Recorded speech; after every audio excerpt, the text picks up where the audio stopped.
Live. Welcome everybody, it's Dan Latto speaking. Hope you're well today. Today's Monday the 15th of June. We're halfway through the month, halfway through the year. How's 2020 going for you? It's a little bit different than we expected this 2020, that's for sure.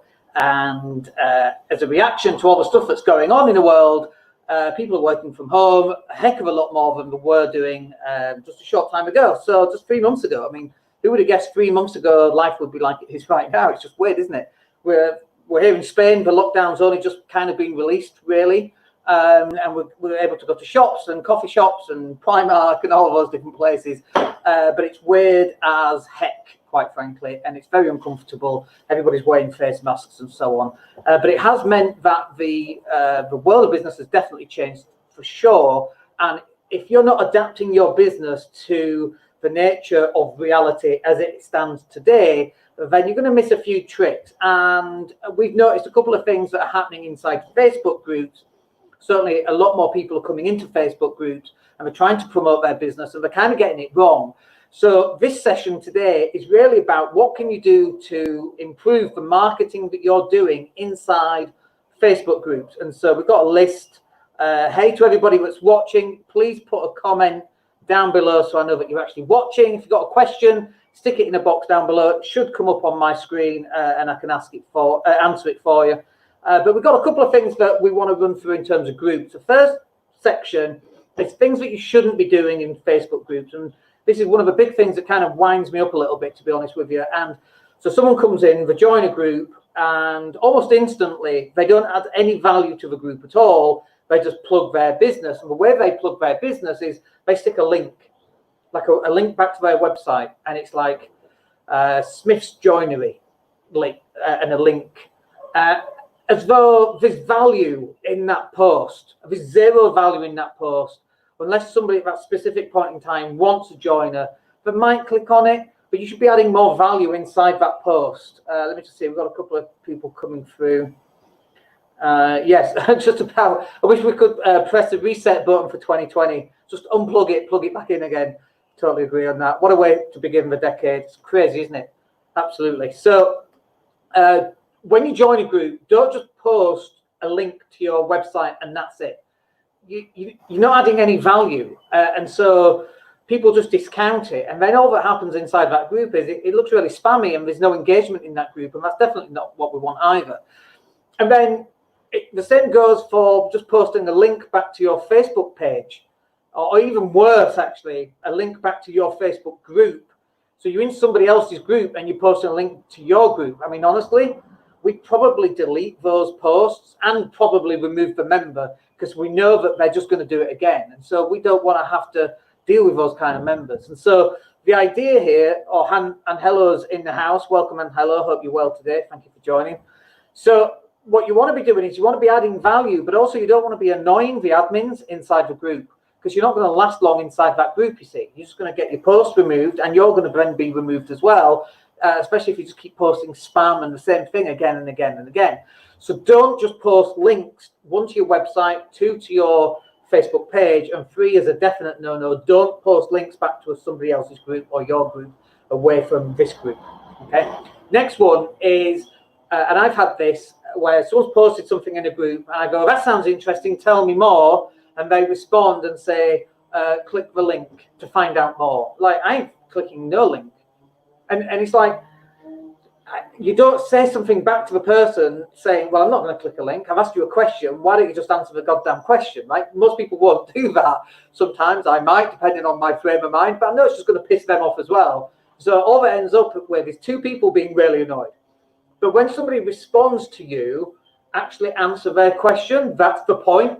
Imagine picking up the phone, and this is exactly the same situation, okay? Imagine picking up the phone to Smith's Joiners. By the way, I don't know if we've got a Smith's Joiners in the group. If we have, it's not you specifically I'm referring to, it's just a coincidence. But imagine picking up the phone going, can you tell me more about your fitting fire doors? Yeah, just check the website, slams the phone down. Like, you would never do that, would you, in real life? And being on Facebook and social media is exactly the same thing. If I'm asking you a question, don't just then direct me to your website. Why don't you answer the damn question? Because then I'd be going, great, how much is it? When can you do it? Let me get you on the phone. Let's get you installing. you just lost a customer effectively because you couldn't be bothered actually responding. And I'm hoping this makes sense. Just give me a yeehaw in the box down below so I know you're actually listening, number one. But number two, it actually makes sense. But you've got to start engaging with people. And if you ask a question in a group and somebody responds, you should then respond back. Imagine being in a coffee shop and somebody asks you a question and then you don't respond back. It's rude, right? That's not what we want. That's not what Facebook groups are about. It's about engaging and getting to know what other people are doing and what we're talking about and building relationships, because people buy from people ultimately. So 100%, mate, honestly, just don't think people know how to do business properly. Absolutely. And that's actually why we go live 3 times a week, just to answer some of these really simple questions. Like, I think these are really obvious, but then we've been in social media for ages anyway. And Hella's just agreeing there as well. So let's talk about some of the right things that you can do then, and then hopefully that will help people just get to know a little bit more. So one of the biggest things is you've got to start adding value. When you start adding value into the group, people will recognize it. You will stand out because you're adding more value. And it's not just asking questions. Like, you don't necessarily add value by asking questions, but you add value by giving some advice or solving a particular problem. So we could say, for example, I'll give you an example of a problem that we had a client who had. They got an ebook which wasn't working as a lead magnet. People just weren't opting in for it. And so our suggestion is that they turn that ebook into a paid-for mini training course. And someone's just started cutting grass over there. Thank you very much. We'll talk over. But converting an ebook into a paid-for training course, sell it for £20. Every time you make 20 quid, you can either keep that cash or you can put that then into Facebook ads. So then it's like this ongoing thing. Every time you sell a book, you make more money to sell more. Every time you sell a training course, you make more money to sell more training courses, and then you've got an upsell. Like, that piece of information right there is really valuable information for those people who are not sure how to do that kind of thing. So always add value. So that little snippet right there, if I type that up and added it as value, some people will go, oh yeah, that makes sense. Dan knows what he's talking about. By the way, some people will always go, he doesn't know what he's doing, he's an idiot. And that's true, right? Not that he's an idiot, but some people will say that. That's none of my concern. It's none of my responsibility. If they want to think that, that's great. But always someone who's going to put you down anyway. Nothing to do with me. If you don't like what we do, that's okay. It's not a problem. Don't use us. But then that's a small percentage of people who are going to go, that's a useful piece of advice. Thank you. Now, you've got to do this on a consistent basis, because every time you're posting and you're adding value, you're building reputation. People are going to know you. They're going to like you. They're going to start to trust you. Now, it's not going to happen on 1 post or 2 posts or 3 posts. You have to be consistent in that group. So, like, for example, we go live 3 times a week. Do you think we build consistency over time? Absolutely. And do you think as well, by the way, I believe in polarizing people. They're going to hate you or they're going to love you. They're going to hate you or they're going to love you. I believe in, if you want to hate me, great. You never do business with me. You never get me on the phone. You never waste my time. Awesome. And then conversely, you're going to have those people who love you and they're going to go, wow, that guy's awesome. I want to do business with him. Brilliant. Now we're going to get on the phone. Then we're going to close some business. Makes life so much easier than getting someone on the phone who doesn't like you, but they don't know they don't like you. Then they're wasting your time. Then they decide they don't like you. I would much rather do that via a video like this or by some content that people go, oh, I don't like him. He doesn't know what he's talking about.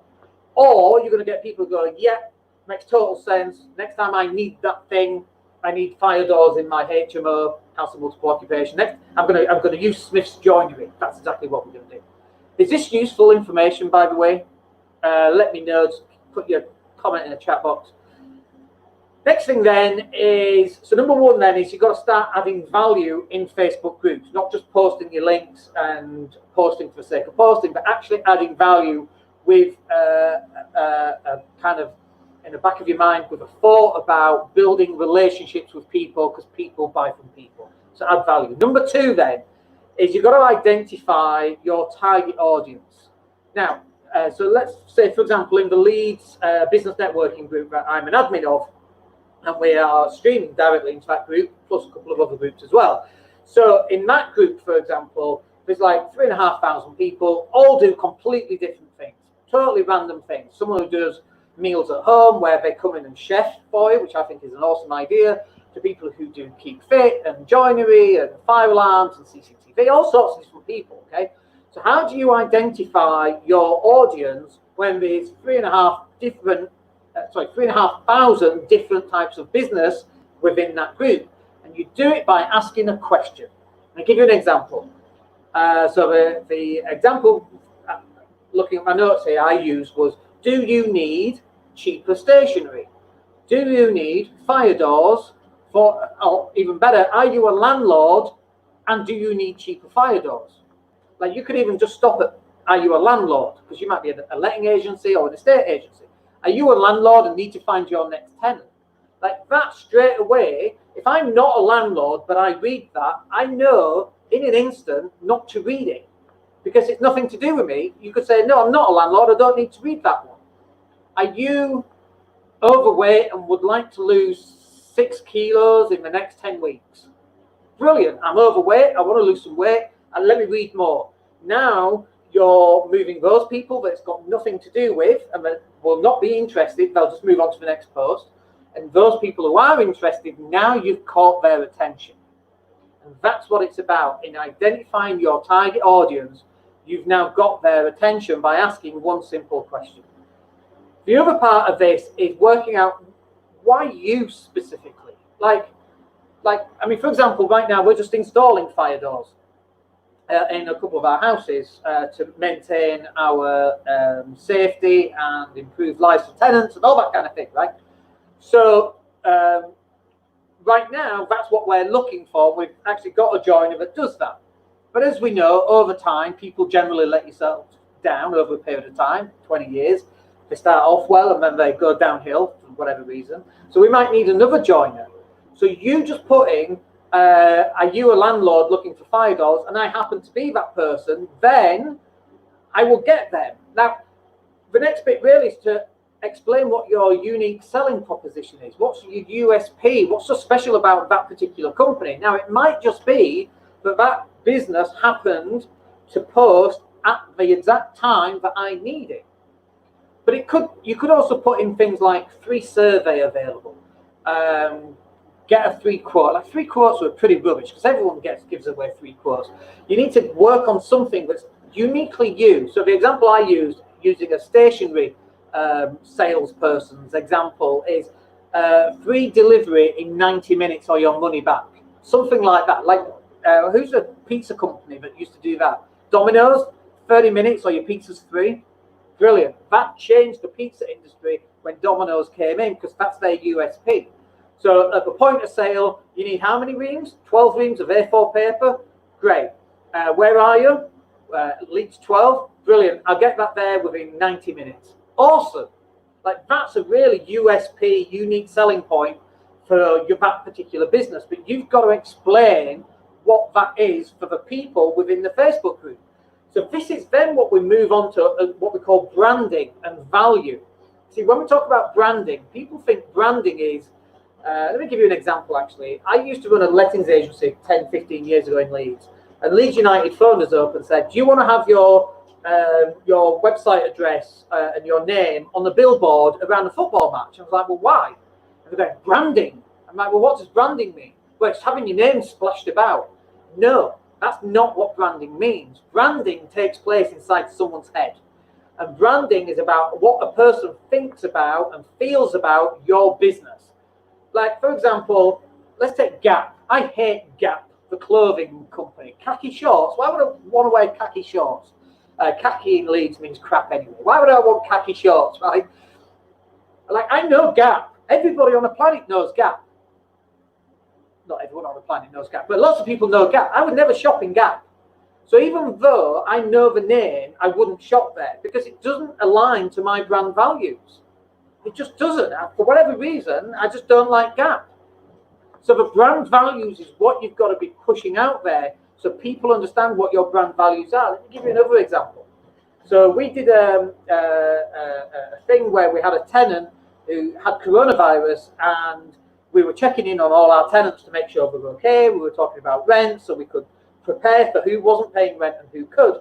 And this tenant, he was off work, and I'm like, so how, are you okay? And this guy hadn't eaten in 5 days. And I'm like, dude, what do you mean he's not eaten in 5 days? And he's like, I've got no money. I'm off work, self-employed, I'm off work. He lives on his own. So we sent him like 30, 40 pounds, don't know how much it was, but we sent him a bit of cash. We actually sent it to his sister, who went to the shop. She's got no money either, bought him a food parcel, and then we put that out there, right? And then we explained that to one of the other groups that I'm in, and people going, that's a really nice thing to do, and I agree, it is a nice thing to do, and it's what we should all be thinking about doing.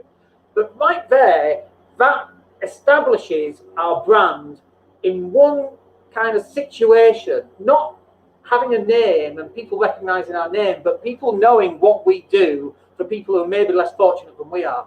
That right there is brand values. If you care about people, if you're going to be on time and you guarantee delivery in 90 minutes or it's free, whatever that happens to be, if you can demonstrate that as a value, then it's going to stick. And if you're out doing this, you should let people know what the brand values are. So don't just post your name or a link to your website. Explain why it's important that people use you rather than the next person. 10% of all sales goes to the homeless charity. Whatever that happens to be, you can do different things as well. So, for example, when I worked for a major bank in Leeds, going back 20 years ago, is this? I was like 25 years ago it was.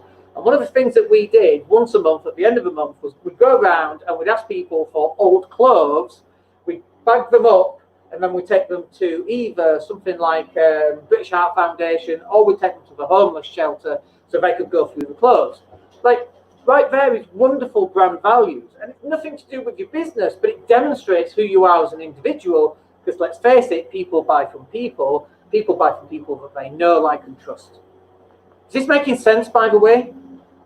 So your USP, whatever that happens to be, and your USP doesn't have to be charity stuff or anything like that. It could just be never let a customer down. We had a customer, he had a problem. This is an example of what we did to go and solve that problem. That right there is a wonderful post. Mr. Smith, he'd run out of ink. He had an urgent document that he needed to print out and take to the solicitors to get signed off. He phoned us up. It was 4:30 on a Friday. He had a broken leg. He couldn't get out to the shops to get an ink replacement. He phoned us up. He explained what was going on. And we said to him, not a problem. We'll be there in 90 minutes. We dropped the toner cartridge. Heck, we even waited for him to print it. And we popped it off at his solicitors just as an extra thing. Like, how amazing is that? And by the way, that's not a unique thing. We see clients doing amazing things for customers all the time, but they never demonstrate it to anybody else. It's crazy. I don't know why would you not talk about that? That's a wonderful thing to do if it was a true story. That one wasn't. I just made that one up. But if it was a true story, you should be demonstrating this out. So, like, if you're posting into Facebook groups, what a wonderful story to post, as long as it's truthful, right? So you should be offering brand values within whatever you're posting. So let me give you an example of a post, and then we're going to move to questions. So if you've got a question and you want it answering, just pop it in the box down below and we'll answer it. Otherwise, we end the live and that's it for the day. Okay, so an example of a post, I'm just referring to my notes here. So I put, do you need cheaper stationery? So that's identifying the audience who may be in business, they might need cheaper stationery, or do you need quality A4 paper delivered in 90 minutes? Whatever, right? XYZ, God, so American. XYZ, sorry. XYZ is the leading stationery supplier in Leeds, and our clients come back time and time again for our great prices and superb services. Sorry, there's a fly. If you need to place a stationery order, give us a call and let's see if we can get you a cheaper price. That's a great example of a post. You can add a GIF. And by the way, you should practice adding GIFs, adding pictures, adding a logo, adding a testimonial, adding a video to that text. Try and test it and see what works, see what doesn't work. So if you're a fitness guy and you are a PT and you want to help people lose weight, you could give little tips. Like, don't do them every day because it's obvious what you're doing, right? But you could give them once or twice a week and say, just had a client, they joined 4 weeks ago, they've lost £4 in 4 weeks. We think that's brilliant. It's not too fast, it's not too slow, it's just right. If you'd like to lose weight in the next 4 weeks, or rather, if you'd like to lose £4 in the next 4 weeks, give us a call or fill in the form on the website and let's have a chat and see what we can do to get you there as fast as possible. That's a wonderful way of doing it. So let's have a look. We've got a question. Top 3 advertising strategies. Oh, there you go. You would use to promote a fitness business in your local area. So interesting. Joe, what's he called? Joe, whatever he's called, is on Facebook, and all the ladies swooned over Joe doing his Keep Fit on a morning. He came out of nowhere, didn't he? And was very popular. So it's like, what you could do is you could do a 30-second video or a 1-minute video. This is a pre-recorded video. If you going saying something like, okay then guys, you don't need to work out for 45 minutes. If you just do, I don't know, 30 seconds of star jumps or burpees 4 times a day when you're just hanging around and waiting. Joe Wicks, thank you. If you're doing star jumps or burpees 4 times a day just to fit it in between your busy schedule, that's the same as doing a 10-minute workout on an evening. Whatever, right? That's one way of doing it, and you're demonstrating a 2-minute video of what you could do for stomach exercises, let's say. That's number 1. Number 2 is you could give people different examples of food that's easy to make, that's delicious to eat, and that can be cooked within 10 minutes. Brilliant. That could be a whole series, by the way, that you record on your mobile phone, and you record 20 different videos. If you do 20 different videos and you post one video every 3 days, you've now got 60 days worth of content. Then you write the text, then you have a link back to a web form. Now, and I'm going to draw this up, by the way, because I'm not drawing anything for ages. So this is how it works. You go onto Facebook, Insta, and LinkedIn. These are different social media platforms. And you have a video with some text and a link. That's a link. I don't know why I've drawn it like that. That's a link. And then that, let me put a box around it. So that's on Facebook. This is your post. You have a video, you have some text and a link. People click the link and they go onto your page. And on this page, it could be another video saying welcome. And then you've got a box saying fill in your form. That's a lead right there. Literally, that's a lead. That's how you generate leads. If you just post this link here on Facebook with nothing else, that's not a lead. How does that link get from there onto your website and people have value and they can see value? It doesn't work, right? What you've got to do is you've got to warm people up. You've got to make people know you. You've got to get them to like you. You've got to get them to trust you. If you don't do that, and if you're not doing it consistently, people never land on your website. And the first thing that people I see try to do is they put a link on Facebook saying, buy my stuff. That doesn't work. Has that ever worked? Mail order, maybe 20 years ago. But even on mail order, they do it like this. I don't just put an address to send £5 stuff. That's not how it works. You've got to warm people up. You've got to give them a reason, add value. Then you drive them to the first step. So this is step 1, which is get an opt-in. And then you can move them to step 2, which could be a sales page, maybe. But it also could be that when you get people on an email, you've got to email them 4 or 5 times, right? And then now you're starting to build up trust, knowability, likability. You're now being consistent. People know who you are. They understand your brand values. It makes the sale here so much easier. And yet what we see people just posting links and then wondering, social media doesn't work. You're right, not doing that. Have we got any more questions, by the way? Because if so, then I will answer them. And if not, do you like my diagrams, by the way? Look at the state of that. It's appallingly bad, isn't it? My handwriting's always been bad. I thought it would get better when I did it bigger. It's not. I don't think there's any more questions. We'll give it a minute because you might be typing. Let's have a look. We've got one. My business approach is trying to work over telephone more than email to build a relationship? What's your thought on trying to get offline more? So yes, good question. And I've got a couple of answers for that, actually. So let me wipe this, because I'm not saying that you shouldn't be on the phones, because that clearly is going to help. But people make some mistakes, okay? The first mistake that people make is they try and automate everything, including the really important bits, which is actually the bit that you shouldn't automate is the bit that's going to make the sale, right? Which is the human interaction. Can never be automated, by the way. As much as people want to automate, they automate everything, and then they even automate the sales process, which actually needs human interaction because they want to save time, but they would make more sales if they got on the phone, right? So I think that's really good. And I know, by the way, that my head's just kind of popping over text, but we'll leave it on for a little bit. So I just need to be taller, don't I? So what I would do is this. For every phone call that you make, so let's say that you make, I don't know how many calls you make. Let's say you make 20 calls. One call, let's do the maths on this actually. One call every 6 minutes. So that's 10 calls an hour. And let's say 4 hours. So that's 40 phone calls over 4 hours. Okay? Now, if you took Mondays and you saved those 4 hours for creating videos, right? And each video is 6 minutes long. Instead, you're going to like this, by the way. Trust me on this, you're going to like it. What you could have is 40 videos, which you spent 4 hours doing, okay? You release a video, let's say one every 3 days, 3 days times 40 is 120 days. Is that 4 months?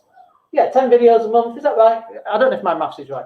Now you've got 120 days worth of content going out because you're putting out a video every 3 days, right? So this is the important bit. Here, you have to do this again and again and again. You have to physically be there. This one, you do this once, okay? And after 120 days, do you know what you do? You go back to video number 1. And you do the same again. And after another 120 days, do you know what you do again? Let me get rid of that so you can see it. You still can't see it. Hang on. Let's get rid of that. Okay. You go to video number 1 and you do the same again. So what you've done here is you've expanded this 4 hours here. You've moved it onto videos, but now you've got what, 360 days worth of content. You've got a whole year of content. This right here now is like a marketing person working for 365 days, and all it's cost you is 4 hours of your time. So this is one of the things that used to annoy me about networking events. You go to a networking event, it takes you 45 minutes to get there. You're there for an hour, okay? And by the way, if I said to you 50 people at a networking event, how many people do you think you should speak to? Answer that, by the way. Stick it in the box down below. 50 people at a networking event, how many people do you think you should speak to? I'll come back to that if I remember. Stick your answer in down below. So, 45 minutes there, an hour at the networking event, 45 minutes home, so that's 2.5 hours. How many videos can you do in 2.5 hours? About 25 videos, okay? So now 25 videos, you post those out, and let's say you get 100 views per video. That's 2,500 views. If you, somebody's just put a networking event, you should speak to all of them. Absolutely, you should be speaking to all of them. I'll give you the spiel that you should use in a minute about that, by the way, because I've used it many times. But if you're doing 25 videos, okay, and you've got 100 views per video, that's 2,500 people have watched those views. Now, you've gone to a networking event, or you're creating 25 videos. The networking event's got 50 people. The videos have got 2,500 views. Which one's better? Now, actually, both is the answer, right? Because it's not just networking, and it's not just videos. Do the videos. I mean, I've done networking events, and I've gone there, and people are like looking at you like I kind of recognize you, and then they come up and speak to you, and as soon as they hear you speak, they're like, I know who you are. I watch your videos. And I had this in Leeds. We went to an event, was talking to this lady, and she's like, you sound really familiar, and I can't work out why. She looked at my name badge. She's like, I got it. I listen to your podcast. Let me go get my friend and introduce you. That's crazy. Literally, I walk in, not famous, but definitely felt famous. Someone comes up to you and goes, I know who you are. It's really weird, right? And so you should be using that in your business. That's not to say that you come off the phones entirely or anything like that, because you can't automate the bits that shouldn't be automated. You automate the bits that should be automated. The bits that should be automated is marketing. And by the way, when you're creating 40 videos, we call these assets. These are marketing assets. Remember, an asset is something that puts money in your pocket, okay? A marketing asset is something that drives leads to your website or puts leads in your pockets or puts leads into your sales process. Let me give you the spiel for networking events. Okay, so let me call you Bob. Hey, Bob, I'm Dan. What do you do? Let me see, is that right? Is that what we do? Yeah. And Bob will say, I'm an accountant. And I might say, great, Bob. And what's your biggest problem in accountancy? Is it getting more clients? And Bob might go, actually, no, we've got loads of clients. The last thing I need, I've got clients coming out my ears. The last thing I need is clients. And I go, okay, Bob, well, I'm a marketer. And you're clearly doing very well on your marketing. But there's loads of people here in this room that are probably struggling with their marketing. So if it's all right with you, have you got a card? We'll keep in touch. But let me go off and speak to some of the other people who are struggling with their marketing. Great. Bob's happy because Bob knows I'm not wasting his time. Bob knows what I do. It's not a good match. I know what he does. So if I need an accountant later on, brilliant. Now that's Bob gone. And now I'm on to the next person. Hey, what do you do? What's your name? What do you do? My name's Janice and I'm a virtual assistant. Brilliant, Janice. What's your biggest problem in your business right now? Oh, getting bloody clients. Great, that's exactly what we do. Maybe we can give you some pointers. Yeah, that'd be awesome. I'll tell you what then, Janice, how about I speak to you Thursday at 11 o'clock? Have you got a card? I'll give you a call, spend 10 minutes on the phone, see what we can do just to help. Yeah, brilliant. Thank you, Janice. Look, there's loads of people here that I want to go speak to as well. Other people are struggling with their marketing as well. It's a common thing. So how about I speak to you on that Thursday? Have a nice evening and we'll speak to you then. Brilliant. Done. Thank you very much. 30 seconds per person. Got around the entire room. You're qualifying people in or out depending on how you can help them or if you can help them. Like, you're not there for a holiday. You're not there for a holiday.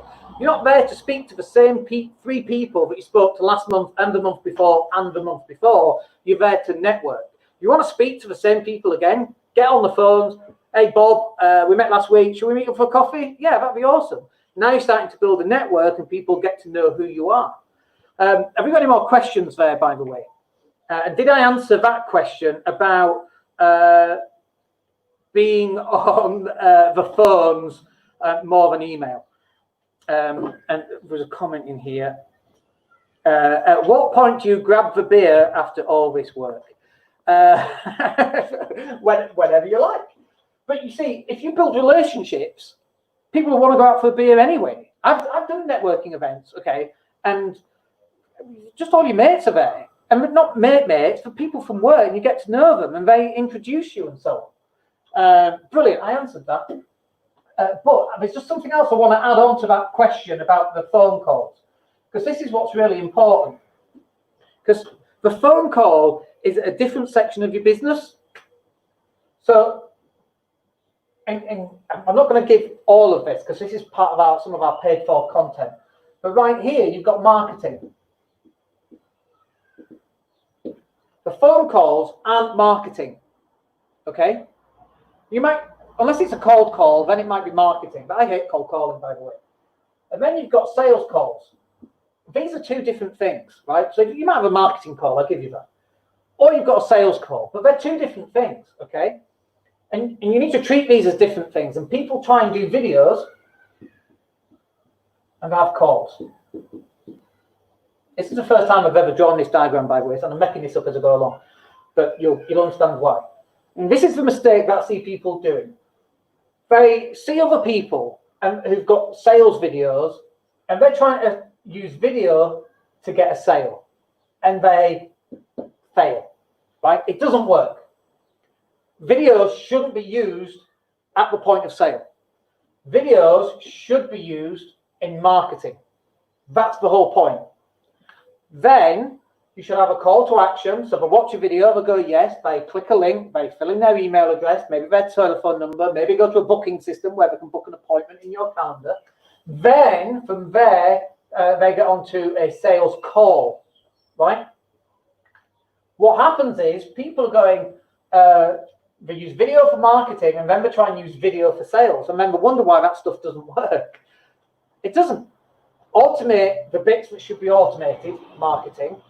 Be a human for the bits that people want that human interaction. Sales. Is that making sense? So calls definitely have a place. And by the way, not everything's black and white. So you might have marketing calls. You could be cold calling. But this is the mistake that people try to make on a cold call, is to try and make a sale off a cold call. How's that going to work? People don't know who you are. They don't like you. They don't know you. They don't trust you. So your marketing should be putting people into a funnel of some kind so that people get to know you, get to like you, get to trust you, get to meet you. Like some people watching this, I have no idea who's watching this or who will listen to the podcast or who will watch the YouTube video.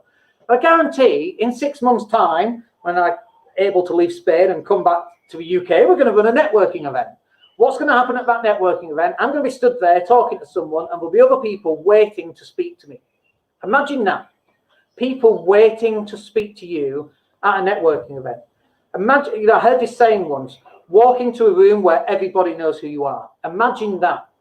That's why we do stuff like this. So yes, I answered that question. Awesome. So that's what we want for you. But that on its own doesn't take place of a sales call, which might be, oh, Evan Bob, yeah, you want some marketing? Yeah, let's speak to you a week on Thursday, 10 o'clock. And let's run through. Let's identify what your problem is, identify what you've already done, work out where you want to go, and then work out the steps that are going to get you there. Let's have that phone call. But in 6 months' time, you're going to come up to me. You already know who I am, what I do, and just want to have a quick word about something. You know me. Probably you like me if you want to have a chat, and you trust me to some extent. There might be some extra work to do on that trust once we get to know each other a little bit, but that shortens that sales cycle dramatically. Most people that do marketing, okay, they're trying to sell straight off the marketing. That just doesn't work. It's 2020. Nobody likes to be sold to. Do you like to be sold to? I certainly don't. I don't know anybody who does. Like, you know, when you go into a car sales room and the car salesman with slick back hair, you know, his suit, and he's 22 and he lives at home with his mum and dad, and they're going, you know, oh, can I help you? Oh, no thanks. And when you go into a clothes shop, oh, can I help you? Oh, you're going to sell me something. Like, nobody wants to be sold. So don't sell people. Build up knowability, get them to like you, get them to trust you, and when the time is right, then they're going to come. And buy from you at some point. Yeah, no one likes to be sold, but they love help buying. And actually, some of that, you know, that question in a sales situation for a sales assistant, let's say in a shop, can I help you? That's a closed question. It's a yes or no answer. 99% it's no. Like, what size are you looking for? Might be a better one. Is it for you or is it for someone else? Like, they're better questions, right? There's not enough sales training, just not enough training in business going on at all. Right, we're going to call it there because I can go all day. We got stuff to do. So hope that's useful for you. We will catch up with you on Wednesday, 12 o'clock, right here. We're going to talk about property in the Property Cash Flow Show. So we'll catch up with you then. If you've got any questions about property, come and speak to me on Wednesday. Other than that, have a good couple of days. Stay safe, and we'll speak to you soon. My name's Dan Latto. Take care.